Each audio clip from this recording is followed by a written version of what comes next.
Which side hustles are really worth your time?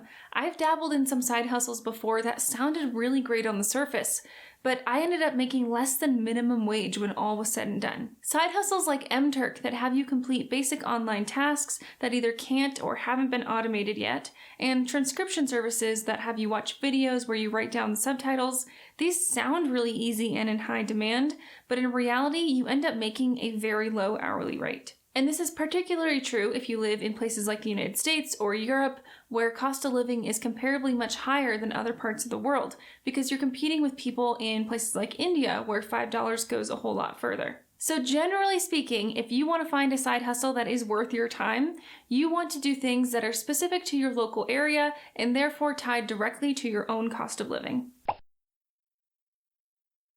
Banks and credit unions will often incentivize people to open up accounts with them by offering a sign-up bonus that you get when opening up a checking or savings account.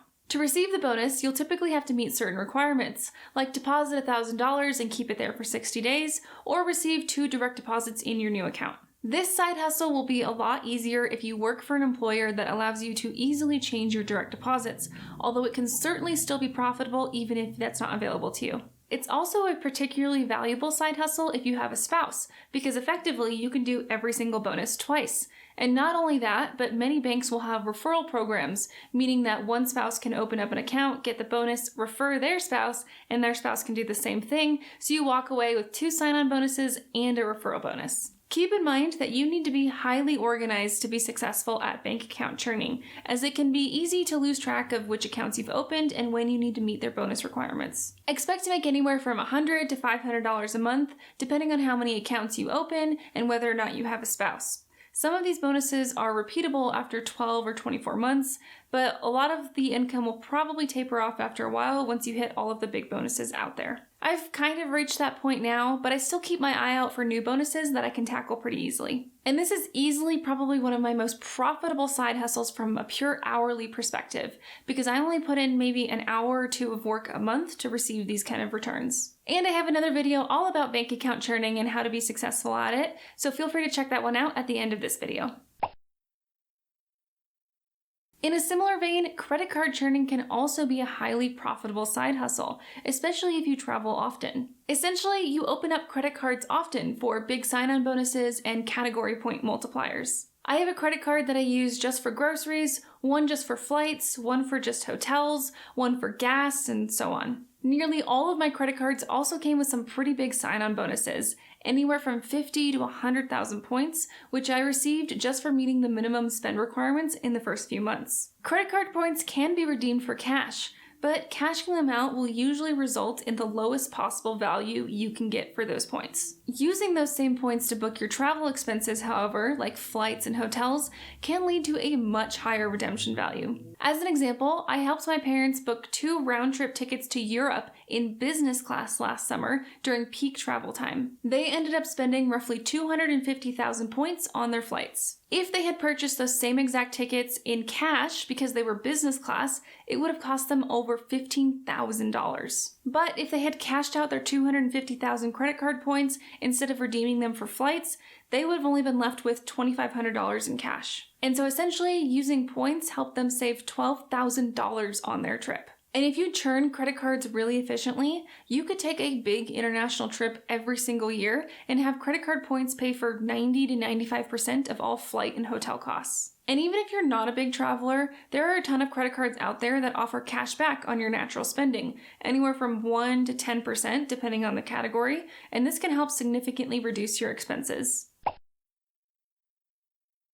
Tutoring can be a highly profitable side hustle if you live in a higher income, more family-oriented area or close to colleges and universities. And while you don't need any special credentials to be a tutor, if you have a degree in some high-demand subjects, particularly STEM subjects like math or science or engineering, you can charge a premium to tutor in those areas. Depending on your location, subject, and expertise level, you can charge anywhere from $40 to $80 an hour or even more. Tutoring for standardized tests like the SAT and the ACT can further increase your rates, and you can garner even higher rates as you gain more students and referrals. For reference, if you tutor 5 students for just 1 hour each per week and charge $50 an hour, That's $1,000 a month you're bringing in from this side hustle. And you can also add a surcharge to your hourly rate if you have to travel to the student's house instead of them coming to yours. Tutoring demand might be slower around the holidays and summer break, but it also has the opportunity to be extremely lucrative in the right situations. To get started, post on your local city or neighborhood community groups.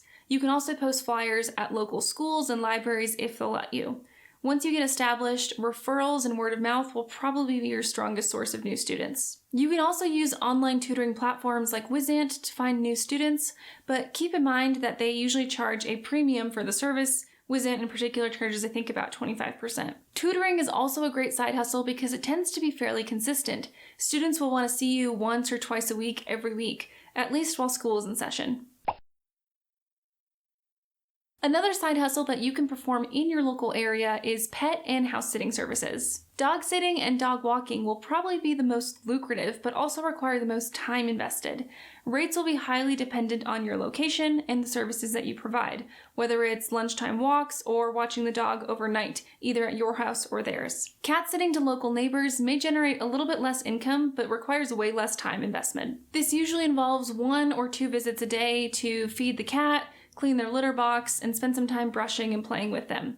Again, very highly dependent on your local area, but expect anywhere from $20 to $30 a day from this. Not a whole lot on its own, but if you have a few regular clients because they travel a lot for work, this can be a few $100s a month, and it particularly ramps up around the holidays. And if you're an animal lover, this is like getting paid to have fun, so it's really a win-win. Other similar services in this side hustle category include house sitting and plant sitting. House sitting is exactly what it sounds like, just staying at somebody's house while they're traveling to make sure that the place is taken care of. It's generally pretty easy as long as you don't mind being away from home during that time. Plant sitting is a bit more niche, but I think there's definitely a market for it. I have over 30 houseplants, and I would pay good money for someone knowledgeable to take care of them while I'm gone. I love my husband dearly, but every time I go on a trip on my own, I come back to at least one dead houseplant despite his best efforts.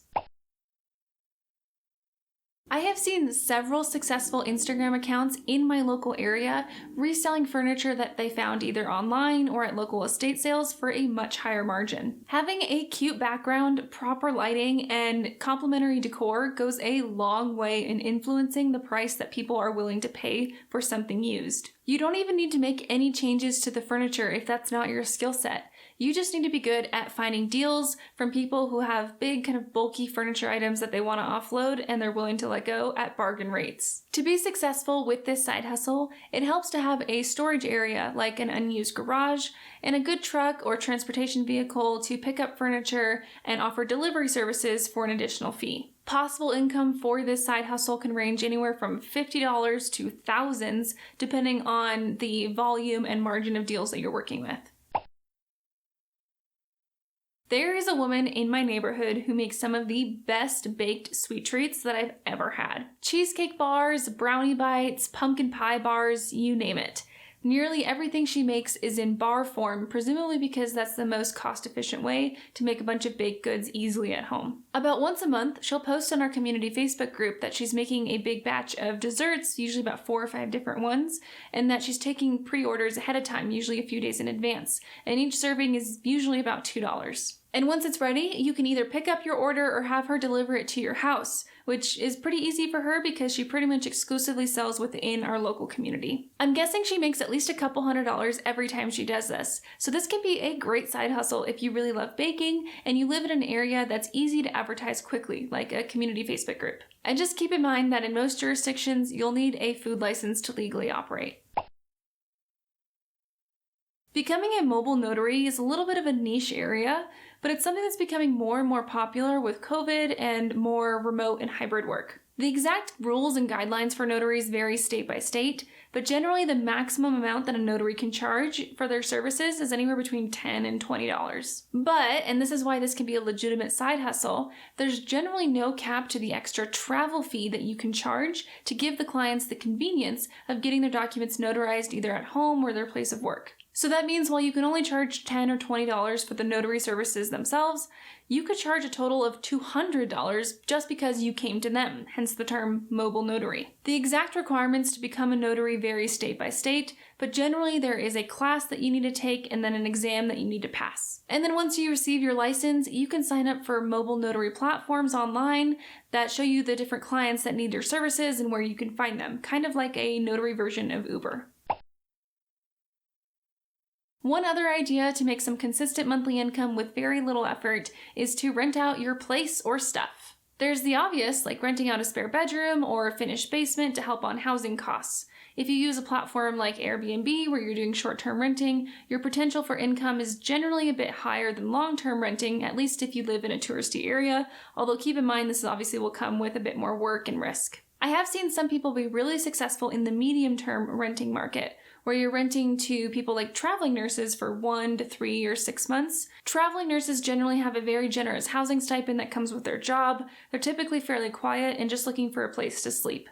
Keep in mind, however, that they are expecting the place to be furnished. But if you're either unable to rent out your extra rooms or you're already doing that and just looking to expand your income a little bit further, look into renting out some non-traditional things like your garage space. There's a service online called Neighbor that claims that you can make anywhere from $100 to $600 a month just by renting out your unused garage space to your neighbors that maybe don't have such spacious garages. Turo is a similar service just for cars, and they claim that you can make hundreds or even thousands of dollars a month depending on the type of car you own and how many days you rent it out. If you work a hybrid or remote job and your car is just sitting unused several days a week, this can be a great way to turn that unused car into some extra income. Just keep in mind the projected wear and tear that your car will accumulate, as well as the extra insurance that you need when you calculate your potential profit. Think about any other specialty vehicles or equipment that you have that's in high demand in your location. A boat or an RV can be a serious cash cow when rented out in the right area. I'm no expert, but from what I understand, sharpening knives is relatively easy to do once you know what you're doing and have the right equipment. Most people do not, and they're not willing to put in the time required to understand how to properly sharpen their own knives. And this is where a knife sharpening side hustle can be really profitable. And you can charge a premium if you have to pick up knives from their own house versus having them dropped off to you. There is a really cool, informative interview that I read recently with someone named Matt Rowell, who started a knife sharpening business on the side. He earns an average of $250 to $500 a month, which is an average of about 8 hours of work. Obviously, this can grow depending on the volume and time that you invest. Matt says that the best part about starting a knife sharpening business is that if you drive down the road, every single house that you pass will have knives in it. The market for knife sharpening is huge, and people will pay a premium for the convenience and expertise of having somebody else sharpen their knives for them. And I will link the interview in the description if you guys want to read it for more details. And the final side hustle idea that I want to talk about in this video is more a group of ideas. Basically, any service that you can provide that requires specialty equipment and is needed on a fairly infrequent basis. And what I mean by that are things like snow blowing, pool cleaning, power washing, window cleaning, carpet cleaning, things that need to be done but are really laborsome and time intensive unless you have specialty professional grade tools. How often do you clean your carpets? Probably not enough.